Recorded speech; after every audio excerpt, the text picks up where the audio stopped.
Salut les disciples de la boxe, c'est Jean-Charles. On se retrouve pour une vidéo tier list. On va se la jouer promoteur de boxe. Parce que c'est bien connu, en France, si tu regardes les commentaires sous mes vidéos, il n'y a que des entraîneurs, des promoteurs, des spécialistes. Alors cette fois-ci, on joue le jeu, on est promoteur, on a Tony Yoka, et qui on va lui mettre en face pour le relancer. Parce que là, ça fait un long arrêt pour Tony Yoka. Je sais même pas depuis combien de temps il n'a pas boxé. Donc long arrêt, c'est compliqué, il faut faire repartir la machine, quoi. Il faut relancer la machine. Dans la dernière vidéo tier list, vous m'avez proposé 33 noms. Et vous avez été franchement très correct. Vous avez été très correct dans les propositions. C'est pas parti en sucette, tu vois, il n'y a pas de directement un championnat du monde. Non. C'est plutôt bien fait. Donc on se retrouve avec ma tier list que j'ai créée grâce à vous. Donc c'est quel adversaire pour le retour de Tony Yoka. Normalement je pourrais vous la partager, vous pourrez la faire aussi. Donc du coup j'ai mis plusieurs degrés. Tout en haut c'est inévitable. Ensuite j'ai mis pour l'expérience, pour le kiff, envisageable et enfin trop tard. Dans trop tard on va mettre ceux pour qui c'est trop tard, mais aussi les pas vraiment intéressants, tu vois. On se dit est-ce que c'est vraiment la peine d'aller chercher ce boxeur là. Voilà, donc je vais essayer de les classer chacun là-dedans. Donc là, il est 3h du matin. Je pense que les tier list, je vais les faire que la nuit. En plus, je viens de voir un film italien. J'ai les larmes aux yeux encore. Ça s'appelle Champion. C'est un entraîneur de basket qui est un véritable connard et qui va se retrouver à entraîner une équipe d'handicapés mentaux. Bon, le scénario, il a rien de ouf. Mais franchement, c'est touchant. Bref, c'est pas le sujet de la vidéo. Le sujet de la vidéo, c'est, voilà, on a toutes ces propositions. C'est que les choix des abonnés. Il y a un petit troll. Alors on commence tout de suite avec Alexander Povetkin. Alors lui, franchement, je le mettrais dans... J'hésite entre pour l'expérience, pour le kiff et envisageable. Je le mettrais plutôt dans envisageable. Pour le kiff, pas tant que ça. Pour l'expérience, je pense qu'il y a mieux à faire, mais envisageable. C'est-à-dire qu'il peut être intéressant et... En tant que promoteur, disons, c'est intéressant, parce que c'est un gros coup de projecteur quand même, Povetkin, c'est un nom, c'est une affiche qu'on va entendre parler de lui. Ensuite, il y a l'Africain, alors Martin Bacolé, tu vois, comme moi, je le connais pas vraiment, je me dis, quel intérêt. C'est vrai qu'il est bien classé, mais à part ça, quel intérêt. Là, il faut relancer la machine Tony Yoka, donc quelque part, il faut quand même un nom. Donc c'est quand même plus intéressant à Povetkin, alors je le mettrais en trop tard, tu vois. Pour moi, c'est pas très intéressant. Simon Kane, pour moi, on est déjà dans le trop tard. Il est plus vraiment intéressant maintenant. Il est entre le envisageable, allez, peut-être envisageable parce que ça peut faire un bon coup de promo au Canada. Allez, on le met quand même dans l'envisageable. Gerald Miller, le dopé, alors là, c'est le cœur de supporters qui parle. Ça m'intéresse pas du tout. Mais j'aimerais bien, comme par Tony Yoka, lui mettre une trempe. Donc pour le kiff, pour l'expérience, je pense qu'il apporterait pas grand chose. Inévitable, non. Envisageable, plutôt pour le kiff. Allez, pour le kiff. Alors là, on a Makhmoudov, je crois que c'est comme ça qu'il s'appelle. Makhmoudov, non mais regardez-moi cette tête. Il fait pas flipper le gars quand même. Alors Makhmoudov, lui, il est en... Je pense qu'il est en inévitable. Je le mettrai pas pour un combat de retour. Les inévitables, pour moi, c'est une catégorie qui va arriver. Forcément, ils sont inévitables, mais pas à prendre tout de suite. Là, on est dans un retour. Il faut relancer Tony Yoka. Donc inévitable, mais pas tout de suite.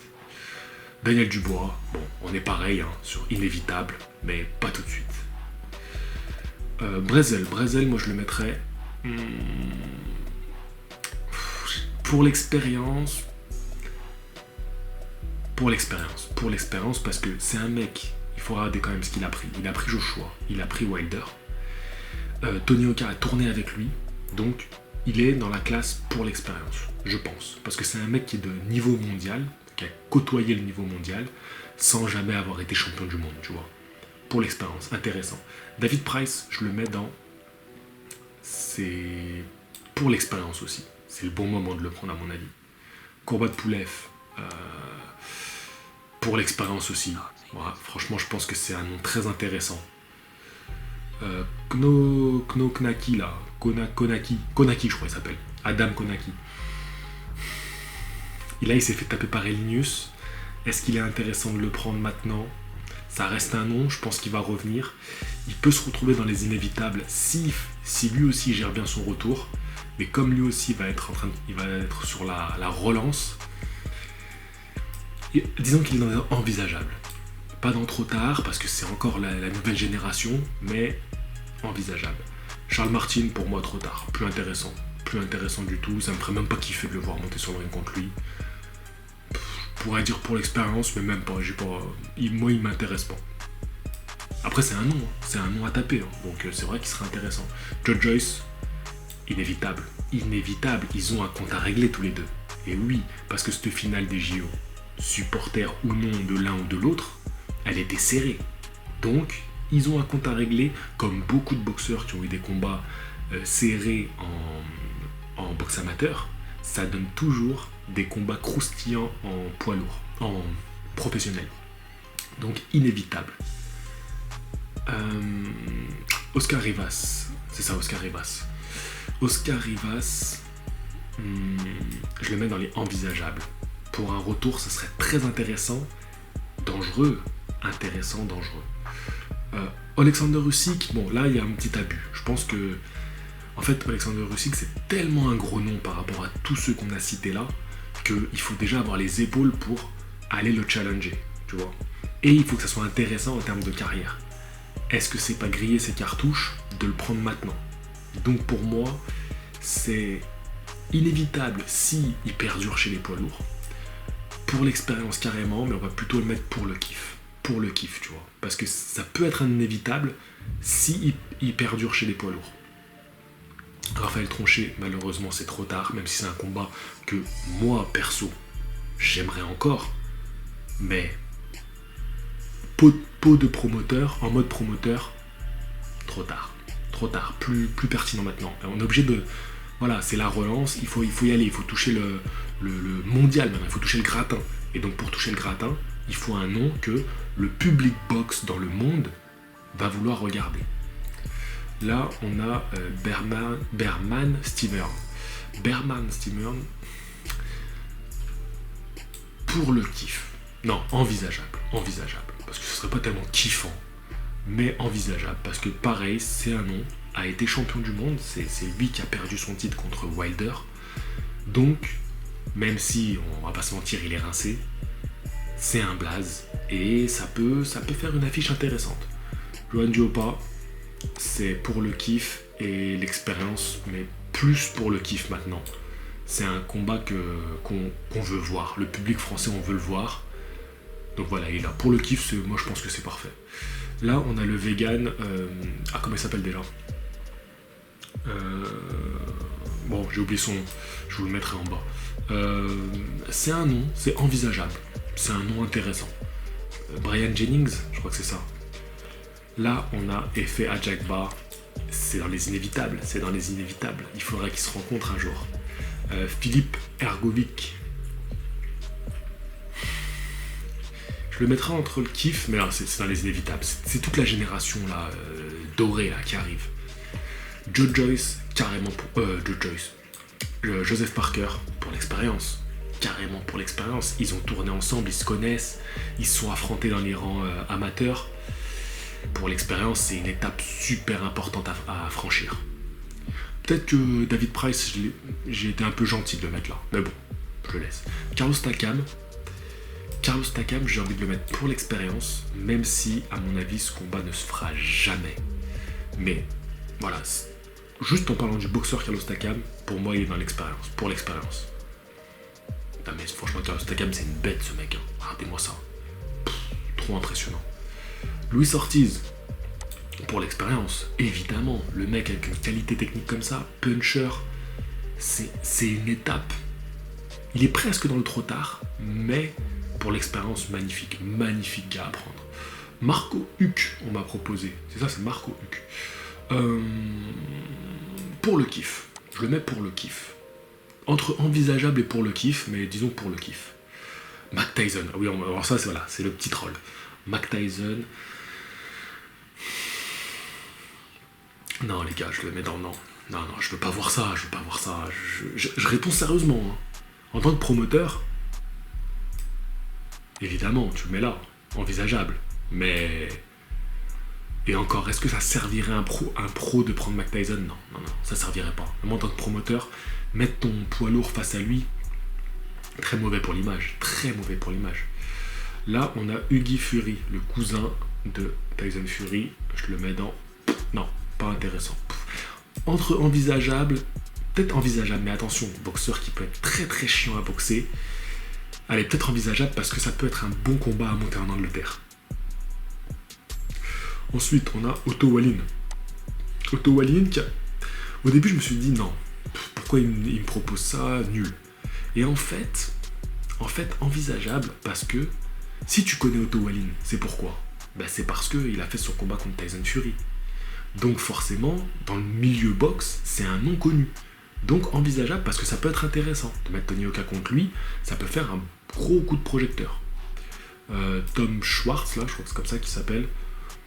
Non, je vois pas l'intérêt. Dylan White, j'ai envie de te le mettre dans inévitable. Plus dans l'expérience, mais pour l'expérience, en fait, il est dans tout. Tout sauf trop tard. Je le mettrais en envisageable parce que super nom à prendre. Ah ouais, là, franchement, tu te fais un gros coup de projecteur parce que tout le monde surveille Dylan White en ce moment. Même s'il a fait un dernier combat pas terrible, donc envisageable parce qu'il est intéressant. Pour le kiff, carrément, parce que c'est une belle affiche. Pour l'expérience, parce qu'il va te faire franchir une étape. Et inévitable parce que je pense que c'est l'un des noms que Tony Oka a en ligne de mire et qui est intéressant. Donc je le mets plus pour l'expérience. Michael Hunter, les gars, dangereux. En tant que promoteur, je le prends pas. Très dangereux. Mais pour l'expérience, parce que si tu veux avoir un petit peu tous les profils en tête, il est à prendre. Il est à prendre parce que gros bagage technique, très bon boxeur, qui te donnera forcément du fil à retordre. Lui, franchement, lui et Dylan White, c'est des adversaires où j'aurais un peu les chocottes, tu vois, en tant que supporter de Tony Oka, et en même temps, je serais super excité, tu vois. Mais avantage physique pour Tony Oka face à Michael Hunter. Robert Helenius, excellent pour le kiff, en sachant que Joe Pa l'a tapé. Là, il est revenu avec ce qu'il a fait. Gros coup de projecteur pour lui. Il est dans envisageable parce qu'il serait super intéressant. Pour le kiff, parce que voilà, le faire venir en France, ce serait cool. Et pour l'expérience, pas tant que ça, parce que sur bien contre Konaki, là, il est dominé. Donc, je pense pas qu'il y a une grosse expérience à prendre face à lui. Mais il est pas mal, il est intéressant et je le mets entre envisageable et pour le kiff parce que non intéressant à prendre maintenant qui peut t'apporter du plus dans une carrière. Là on a Washington, c'est ça? Ouais, il s'appelle Washington. Gérald Washington, je crois. Gabarit, gros gabarit poids lourd. Il me fait penser un peu au gabarit des poids lourds dans les années 90. Très musculeux, grand, des longs bras. Un risque quand même, hein. Ouais, oui. Je le mets dans les envisageables parce que c'est un nom qui reste encore à prendre. Donc ouais, je le mets dans les envisageables. Et Derek Chisora, pour moi c'est comme un Dylan White, c'est des mecs pour l'expérience qu'il faut prendre. Bon là il va avoir Chisora contre Alexander Usyk. Donc c'était peut-être le moment parfait pour le prendre. Maintenant qu'il va faire son combat contre Usyk, qu'est-ce qui va en rester derrière? On verra bien. S'il tape Usyk, ce serait un truc de ouf de le prendre derrière. Mais ouais, pour l'expérience, Chisora, c'est un mec qui a affronté le gratin, il a affronté tout le monde, il a fait chier beaucoup de monde. Donc il a tapé Takam par KO. C'est un combat qui reste dans les mémoires des Français. Donc il y aurait un truc, aller laver l'honneur français. Il y aurait une belle histoire derrière ce combat-là. Ouais, carrément, franchement, carrément pour l'expérience et même dans envisageable parce que c'est un nom super intéressant. Ouais, à prendre. Donc voilà ma tier list des potentiels adversaires pour Tony Oka. Tony Oka, voilà, on t'a fait nos propositions. À toi de voir. Nous, on te met ça là. Après, t'en fais ce que tu veux. Non, en tout cas, c'était bien sympa. Vous m'avez fait que des bonnes propositions. que des combattants intéressants, et même ceux qui sont là, qui sont dans trop tard, moi je voudrais voir ces combats-là, bon, sauf Tyson, mais tous les autres seraient des combats quand même que j'aimerais voir, tu vois. Mais en étant, je vous ai mis, voilà, des moins intéressants, on va dire, au plus intéressants et carrément ultra chaud, tu vois. Là, les combattants du haut, là, là c'est chaud, là. Là, c'est très très très chaud. Donc voilà. Voilà. Je vais partager cette tier list quand je vais partager la vidéo. Donc, pour ceux qui veulent jouer le jeu et la faire, et après la partager sur Twitter, eh ben, il n'y a pas de problème. Ça sera avec grand plaisir. Donc voilà. Sur ce, je vous dis à la prochaine. Hein. N'hésitez pas à me rejoindre sur Instagram, sur Twitter, partout. Ça fait toujours plaisir de discuter avec vous. Et puis, je vous dis à très bientôt pour une histoire de boxeur. Je suis en train de travailler dessus. Ça prendra le temps que ça prendra. Donc peut-être que la prochaine vidéo sera dimanche prochain. Je pense pas quand même. Mais en tout cas, le plus vite possible, la semaine prochaine, je vous sors une vidéo histoire de boxeur. Donc je compte sur vous pour venir la regarder et me dire ce que vous en pensez. Je vous dis à la prochaine. Fighting!